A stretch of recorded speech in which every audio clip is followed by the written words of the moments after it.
My question is, what do you think of your new love interest, the rock star? Oh my gosh. Well, actually, you know, first of all, I just want to say he's so nice. He's like the nicest person in the world. I was really taken aback by him. And I kind of, on my first day there, there's a makeup artist that I've known for 20 years, 20 odd years.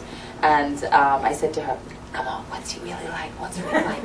And she's, oh, he's the best. And he is. He's fantastic. So I'm thoroughly enjoying this story. And you know, I hope that we actually get to tell a little story. At the moment, it's very, you know, we're sort of flying in and kind of just meeting, and it's very, very fast. So I'm hoping that there'll be a little bit of guts to it eventually. Over the years, you've done some pretty amazing photo shoots, which have resulted in some really great magazine covers. I was just curious if you have the most memorable photo shoot or your favorite cover of a magazine that you did. Yeah, my favorite cover, without question, was the Soap Opera Weekly when I was leaving. And I was leaving the General Hospital, and I went to see this photographer, and I said, I want you to screw around with the negative a little bit. Is that it? Oh. Oh, wow. It's in your gift bag. Oh, it's in my gift bag. How about that? Wow. Can you all feel the energy? It's really strange, right? Yeah, so that I think like my hair was sort of in this weird sort of ribbony kind of curl, and it was really cool, and that's the closest I ever came. I mean, I think that whole photo shoot is the closest I ever came to doing a photo shoot that actually was me. It really, when I looked at it, I was like, oh yeah, that's how I feel. But mostly, you know, I have to be a little nicer, a little bit, you know, because people ask for that. For, yeah, I don't know why, but anyway. So. Hi, my name is Faye. Hey, Faye. My question goes back a little while ago. I was a really big fan of a lot of your scenes with Honor Soap in the late 80s, early 90s. My question is, can you recall, I know it's a little while ago, any particular storyline or scene with him that you really enjoyed doing? I enjoyed every single scene I did with Anders. He was the best.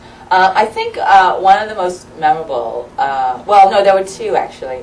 Actually, well, there were quite a few, but one was when he said, go on, just spit at me. And I was like, oh, I'm English. You may be Danish, but I'm English. And he said, yes, just spit at me. And I think I did. And then there was another scene where we were sort of, it was a flashback to us meeting, I think when I was a double agent. And I was in a, you know, the raincoat and hat probably. Or maybe he had the hat, I don't know. And he said, when we're sitting, because we didn't really have a lot of meat in that situation, that story, in that particular dialogue. And he said, just think about something else. So we just really started this weird dialogue in our heads. And that sort of is what, and that was the beginning of me working with him. And so we sort of played that game quite a bit, actually, throughout our relationship as actors. And I think that on screen, it just comes off as something really strange. And I sort of like that, because it's not every day that you have an actor that comes up to you and says, spit in my face. Very effective scene. Yeah, and there was another time, which was the very, very end of when he was leaving, and there was a coin or something, and I think he sort of dropped it maybe down my front, or he gave it to me or something, and I just, you know, he was really great to work with. Anybody that's a little dangerous is kind of, you know, somebody that I enjoy working with. And another Rod Serling moment, the spit in your face is in the loop. It is? Sorry. Okay, your name? Walter. Walter? Hi, how are you? What up? Not much, what's up with you? No, I'm just standing here, you know. How do you miss working with the Aussie Tristan Rogers? The Aussie? Yeah. It's been replaced by another Aussie. I miss Tris. Tris is awesome. You know, he's who I started with, and you know, he has a really big place in my heart. And it was kind of, you know, just great getting back together with him. We sort of just picked up where we left off. So, you know, I guess I don't know what's happening with him. It's weird. We stay in touch and then we don't, and then, you know. It's not like Kimberly and I, who were just constantly texting each other about stupid things about clothes, and yeah, it's not like that. So. in the past. I have to ask you this. Always wanted to know. Oh. One of the most famous, infamous Robert Anna scenes was when she tied him up. What was filming that like? Did somebody else actually tie him up? Did you actually have to tie him up? Did he cooperate and assist you? Look, we all cooperated back then because Gloria Monty was the producer. So yeah, whatever she said, yeah, he did. No, I think I tied him up because there could have been. I think you actually see me tying him up. I think you do. One of the funniest memories I have of that is we shot it. We might have shot it on a Saturday. I know one of the times we shot it on a Saturday. So we might have shot that on a Saturday, and there was we struggled a little bit with one part of it, which is me telling him that I wasn't a frump. And it had been written, there was a speech written, and that was the whole point of it, I guess. And it was a very strange way to go around it, but anyway. And during that week when they started to edit it, Gloria wasn't happy with it. Now, when we first shot it, I believe I had like red nails on the first day. And then she said, I want to reshoot the speech, your speech, and I want you just to improvise.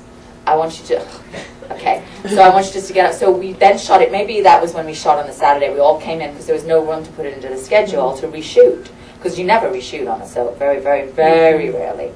So we all came in to reshoot, and he was tied up, and there was a point where we were going to blindfold him, or gag him with my bra, but he ended up looking like a fly. So we couldn't do that. But, like the two cups, anyway. So what happened on that Saturday was that I had to take my nail polish off because it had chipped, and so I didn't have nail polish on, but I didn't notice. I'd forgotten about that. And we went in and we improvised. So that speech that you actually see on air is like something that was just improvised and made up. However, somebody wrote in and said, I find it really interesting that halfway through this scene, your nail polish disappears. What happened? Did he suck it off?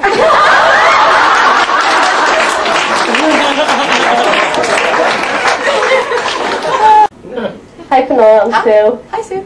Do you have a favorite scene of yours with Kimberly? A favorite scene with Kimberly? I think one of the, well, for me, well, when she was a child, obviously running to get her on the docks when, that was kind of memorable for me because with her and I, it's just so real, and as a little girl, it was just, it was just so real. And as she ran towards me, I was a mess, and she was a mess, and it was just extraordinary. And then I think the other time, then there was lots of those when she was little.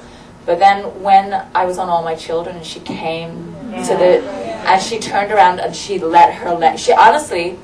she said to me, I don't know what's going to happen. And I said, don't worry, I'll catch you. And she just let herself fall. And I ran, and I had to catch her, or else she would have hit the deck.